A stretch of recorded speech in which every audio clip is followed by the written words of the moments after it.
संतोष भैया देशमुखांच्या संदर्भातला विषय मी आज प्रथम नाव घेतोय। अजितदादा, पवार आणि फडणवीस साहेब जर ह्यो बाहेर राहून येणे जर असे पुरावे नष्ट केले आरोपी सांभाळायला, ह्यो पुरावे नष्ट करतोय अशी आम्हाला शंका येते धनंजय मुंडे, तर जबाबदार तुम्ही दोघं राहणार। अजितदादांवरती जी आज तरुण पोरांची जी फळी आहे ही थोडी मानायला लागली थोडी, तर ही पुरी फळी अजितदादांच्या विरोधात जाणार। कारण आरोपी लपवायला सुद्धा धनंजय मुंडे जबाबदार आहे, तोच लपवतोय अशी शंका आहे। खून करायला त्यानेच पाठवलंय, खंडने मागायला सुद्धा त्यानेच पाठवलंय, धनंजय मुंडेनीच। आणि पुरावे नष्ट करण्यासाठी त्यांना मोबाईल सापडत नाही, त्या एकाने कोणातरी घरी ठेवलाय, फेकून काय दिलाय घरून ठेवला असं पुढं, तो एक आरोपी सापडत नाही। हे साखळे अटक करत नाहीत पूर्ण संघटित गुन्हेगारीची।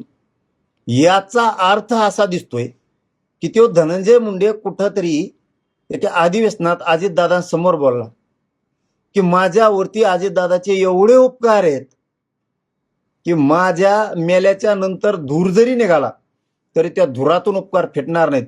याचा अर्थ आम्हाला आता असा संशय यायला लागलाय, अजितदादाला सुद्धा काही गोष्टी माहीत असून ते पाठराखण करतात की काय। आजपर्यंत आम्ही हा विषय काढला नाही, पण आता आम्हाला काढायची वेळ आली, त्याला नाविलाज। म्हणजे तुम्ही पापी लोकांना पांघरून घालायचं काम अजितदादांनी आणि फडणवीस साहेबांनी करू नये अजिबात।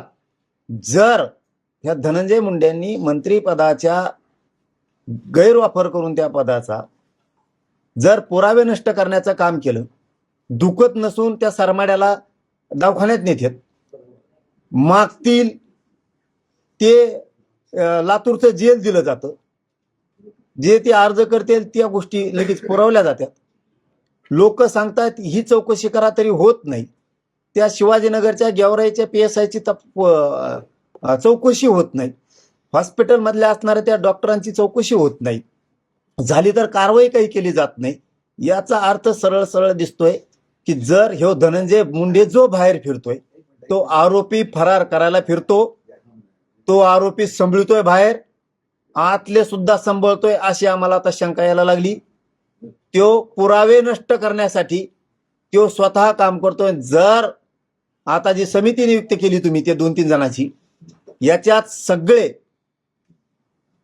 कॉल डिटेल्स सह पुरावे साखळी एकमेकाला सांभाळणारे, संघटित गुन्हेगारी करणारे, एकमेकाला पळून लावणारे, पैसे देणारे, गाड्या देणारे, हे सगळेचे सगळे आले पाहिजे। त्याच्या प्रॉपर्टीची सुद्धा त्या खरमाड्याच्या चौकशी लागली पाहिजे, ईडीची, धनंजय मुंडेच्या सुद्धा।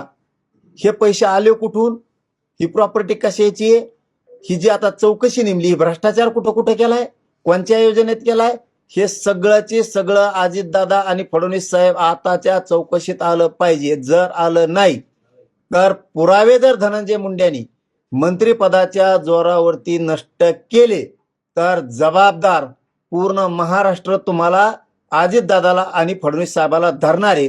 आणि जी अजितदादाला तरुणाची फळी मानणारी झाली ही पुरी तुमच्या विरोधात जाणार आहे, हे लक्षात ठेवा।